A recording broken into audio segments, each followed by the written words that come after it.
श्रमिक नगरमधील मीटर रूमला लागलेल्या आगीची घटना ताजी असतानाच सोमवारी सकाळी अशोकनगर भागातील बोलकर वृंदावन व्हॅली या निवासी इमारतीला आगीने कवेत घेतले.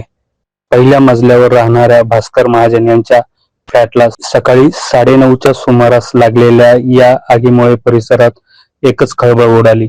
या आगीमुळे महाजन यांच्या संसार उपयोगी साहित्य, महत्वाची कागदपत्रे, रोकड आणि दागिने जळून खाक झाले आहे. सकाळी 9:30च्या सुमारास भास्कर शिवराम महाजन यांच्या बंद घराच्या खिडक्यांमधून धूर आणि आगीच्या ज्वाला बाहेर येऊ लागल्या. हे दृश्य पाहताच इमारतीमधील रहिवाशांची धावपळ उडाली.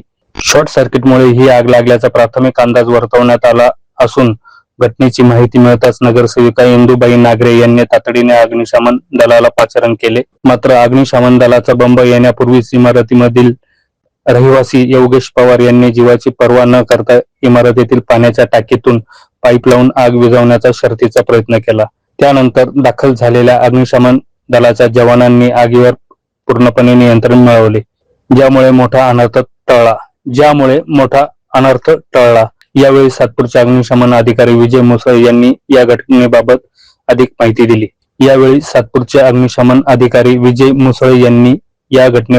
माहिती दिली. सकाळी 9:40 सातपूर केंद्रावर पगारे रवी पालवे यांचा फोन आला की बोलकर व्हॅली या ठिकाणी घराला आग लागलेली आहे, तर तुम्ही तात्काळ या. त्यानुसार आम्ही बोलकर व्हॅली अशोकनगर या ठिकाणी आलो. तर बेडरूमला आग लागलेली होती. त्यांचे महत्वाचे कागदपत्र, साड्या, कटलरीचं सामान, रोख स्वरूपातली रक्कम, हे सर्व वस्तू जळालेल्या आहे. इलेक्ट्रिक सर्व जळालेलं आहे. जीवित आणि काही झालेलं नाही आहे. नुकसान अंदाजे कमीत कमी 10 लाखाच्या आसपास. आता सध्या जर आपण बघितलं, उन्हाळ्याचे दिवस चालू आहे, अशा घटना काल परवा पण एक आग लागलेली, या निमित्त आपण नागरिकांना काय आवाहन करतो? नागरिकांना आम्ही एवढंच सांगतो की आग लागू नये याच्यासाठी तुम्ही काळजी घ्या आणि लागल्यानंतर तात्काळ अग्निशामक दलाशी संपर्क साधा. या घटनेनंतर महावितरणचे अधिकारी आणि पिंपळगाव बहुला येथील तलाठी यांनी तातडीने घटनास्थळी धाव घेत पंचनामा केला. यावेळी प्रभाग 10चे नगरसेवक विश्वास नागरे, इंदुमती नागरे, माधुरी बोलकर आणि समाधान देवरे यांनी महाजन कुटुंबाची भेट घेऊन सांत्वन केले आणि त्यांना जास्तीत जास्त शासकीय मदत मिळवून देण्याचे आश्वासन दिले. बोलकरच्या व्हॅली मध्ये जिथं आग लागली, थोडक्यात बिल्डिंग मधल्यानेच पाहिल्याबरोबर त्यानं वरतून लगेच नळ सोडला आणि थोडक्यात आग मांडल्यावर ती काही लगेचच थांबत नाहीये. गाडीला फोन केला तर लगेचच गाडी येईपर्यंत गाडी आली. तर जीवितहानी काही कुठं झाली नाही, पण बरीच नुकसान झाली. 10-15 लाखाच्या वरून नुकसान झालेली आहे आणि काही कोणाला जीवितहानी झालेली नाहीये. बोलकर व्हॅली येथील सकाळी आता 1 तासापूर्वी जी शॉर्ट सर्किटमुळे आग लागली आणि उन्हाळ्याचे पण दिवस आहेत, पण सर्व नागरिकांना मी ह्याच्यावर आवाहन करतो की जास्तीत जास्त तुम्ही दक्षता घ्या. प्रभागातील किंवा शहरातील सगळ्या नागरिकांनी दक्षता घ्या. का आता तुम्ही इलेक्ट्रिकचं सगळ्या गोष्टींच्या नादी लागता येतं, पण आगीच्या नादी लागता येत नाही. आगीपासून सावध राहा. या ठिकाणी या बिल्डिंग मधील काही सगळ्या लोकांच्या सतर्कतेमुळं जी अग्निशामकची प्रणाली बसवलेली आहे तिच्यामुळं ताबडतोब ती थांबवलं गेलं आणि अग्निशामकची गाडी यायच्या बरंच 50% मला वाटतं आग ही विझली होती. पण फक्त बोर्डाचं लक्ष न दिल्यामुळं बोर्डाच्या जे काही झालं असेल त्याच्यामुळं ती आग लागलेली आहे. ताबडतोब तलाठी आपले पिंपळगाव तलाठी पण इथं बोलून घेतले आणि जे MSCBचे अधिकारी ते बोलून घेतले. त्यांनी लाईन कट करून लगेच त्या ठिकाणी हे केली. पण भास्करराव महाजन जे आहेत यांचं आज पूर्ण घरातील ज्या वस्तू आहेत त्या एक सुद्धा राहिलेल्या सगळ्या जळून गेलेल्या आहेत. तर सर्व नागरिकांनी, आजूबाजूच्या मित्रमंडळींनी, आम्ही पण सगळे असे मदत करू, त्यांना उभं राहण्यास परत ताकद देऊ. पण सर्व नागरिकांना मी आवाहन करतो की तुम्ही MSCBचं दक्षता घ्या. आज इथं झाले, उद्या आपल्याकडे कुठे होऊ शकते, त्याच्यासाठी दक्षता घ्या. एवढं सांगून मी 2 शब्द संपवतो. इथं जेव्हा आग लागली मला इथून पवार साहेब दोघांचे फोन आले. योगा मी अंबिका शिरजोळ होतो. तिथून मी तात्काळ फायरवाल्यांना फोन केला. त्यांनी सांगितलं ऑलरेडी 2 मिनिटापूर्वी फोन येऊन गेलेला आहे. गाडी निघालेली.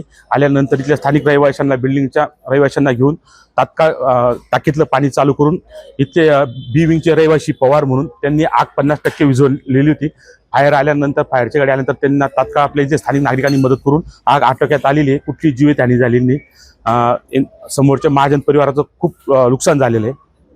जे 4 प्रभागातले नगरसेवक हां आहे हां या निमित्त आपण त्यांना काही आर्थिक मदत करणार आहे? त्यांच्या आर्थिक मदत शासकीय तर आम्ही प्रयत्न लगेच करू. तलाठी बोलून घेतले. विश्वास नागरे असतील, नागरे मावशी, समाधान भाऊ, आम्ही 4 आपले सातपूरचे तलाठी, पिंपळा बोले तलाट्यांनाही बोलवलं. ते तात्काळ पंचनामा करतील आणि त्यांचे काही इन्शुरन्सचे असतील तर आता कागदही झालेले की पूर्ण माहिती घेऊन आम्ही जे शक्य आहे ते शासनाचं किंवा आमच्या वैयक्तिक काय करता आम्ही प्रयत्न करू. मी योगेश पवार, बोलकर वृंदावन व्हॅलीमधील. माझा फ्लॅट नंबर 301. आमच्या बोलकर वृंदावन व्हॅलीमध्ये फ्लॅट नंबर 104 मध्ये सकाळी सुमारे 9:40 आग लागली. तर मला खालून काही आरोळ्यावर वगैरे आल्या तर मी तसंच खाली आलो. तर बघितलं तर पूर्ण आग होती. पहिले तात्काळ त्यांनी मेन सप्लाय बंद केला आणि आमच्या इथं बोलकर साहेबांनी जे आम्ही बिल्डिंग बांधलेली त्यांनी आग विझवण्यासाठी जे पॉईंट काढलेला आहे, आम्ही पाणी बंद करून सुद्धा आग विझू शकतो. तर अशा परिणामी त्या पॉईंटवर नळी लावली आणि आग विझवण्याचं चालू केलं. आग शेमक येईपर्यंत आम्ही 50 ते 60% आग विझवलेली होती. आणि आमच्या ज्या कलिग आहेत भास्कर महाजन यांच्या घराचं बेडरूम मध्ये 70 ते 80% म्हणजे जळालेल्या सगळ्या वस्तू आहेत. आणि त्यांचं जे रोख रक्कम होती 40 ते 50 हजार ती जळालेली. आणि जे घराचे डॉक्युमेंट आहेत टोटल पूर्ण जळालेले. आणि त्यांचं काही साहित्य वगैरे होते त्यांचं पूर्ण नुकसान झालेलं आहे. तरी त्यांच्या याला सहकार्य करावं प्रशासनाने अशी आमची विनंती आहे. आणि याच्यापुढे नागरिकांना आव्हान देतो, आपण घरात राहत असताना तुम्ही सेफ्टी याचा प्रिकॉशन घ्यावी. आणि काही तुम्ही घरात जे काही उपकरण चालू केलेले असेल त्याच्यावर तात्काळ लक्ष द्यावं. आणि जर घरात आग लागली याच्या पुढे आणि घरात आग लागली तर तात्काळ पहिले म्हणजे मेन सप्लाय बंद करावा. आणि घरात जे सिलेंडर वगैरे असेल, तुम्हाला जाता येत असेल तर सिलेंडर बाहेर काढलं. जसं आज आम्ही बाहेर काढले सिलेंडर तात्काळ बाहेर ठेवले. मग आग विझवण्याला आम्ही सुरुवात केली. खरं तर आग लागलेली आहे आणि आज आता आटोक्यात पण आली. परंतु मी जाहीर MSCB ला आव्हान करेल, आम्ही 4 नगरसेवकांच्या वतीने त्यांना पत्र देऊ की ही आग इलेक्ट्रिकलमुळे लागलेली आहे. परंतु जेव्हाही आपण नवीन कनेक्शन देतो त्यावेळेस MSCB आपल्याकडनं जो काही, मी इलेक्ट्रिकल कॉन्ट्रॅक्टर असल्यामुळे मी त्यांना एवढं सांगाल की कुठलंही कनेक्शन देताना त्या MSCBच्या मीटरच्या आधी किंवा नंतर कुठेतरी जर का आपण ELCB किंवा MCB जर दिला असता, जेव्हा आपण शॉर्ट सर्किट होतं.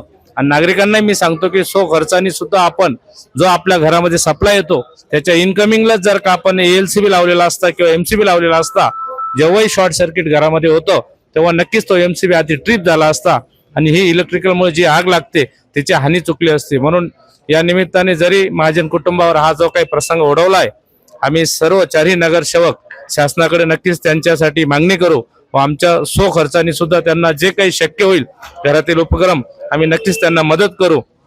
व इतर समाजामधील सुद्धा खूप चांगले नागरिक आहेत, त्यांनी सुद्धा या कुटुंबाला मदत करावं या निमित्ताने मी सांगतो.